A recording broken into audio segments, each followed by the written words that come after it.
ladies and gentlemen. Today we are gathered here to honor a very special woman on a very special occasion.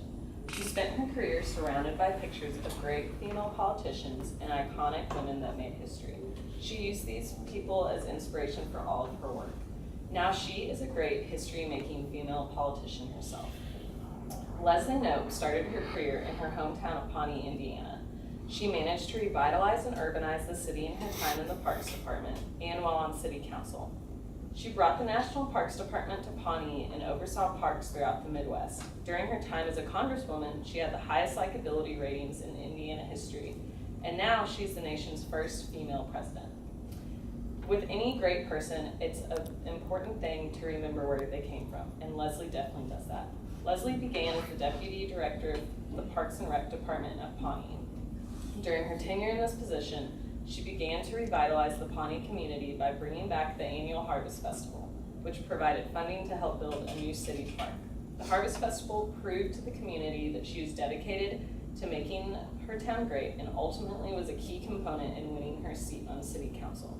During her term as a city councilor, she was the driving force behind the Pawnee-Eagleton merger, which saved Eagleton from bankruptcy and ultimately began the urbanization of Pawnee. It was her hard work and hands-on approach serving the city of Pawnee which got the attention of the National Parks Department and led to her getting a position within the federal government.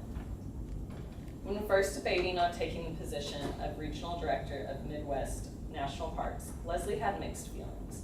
This position would take her away from Pawnee, the city she'd worked so hard on to improve. That's when Leslie decided to propose to the Director of National Parks to move the position to Pawnee, her hometown.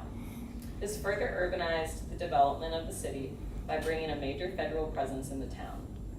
She oversaw 60 parks spanning across 13 states, causing her to step back from her typical hands-on approach and finally learn to delegate. Her time working for the federal government inspired her to take it one step further and run for Congress as a state representative. Leslie ran for Congress and easily won, and served her term side by side with husband and now co-worker Ben Wyatt. During this time, Leslie took her responsibilities very seriously, even handwriting letters to her constituents all across Indiana for their opinions on certain policy matters. Eventually, after a highly successful career in Congress, Leslie decided to run for President of the United States. And we all know how that went, or else we would not be here tonight.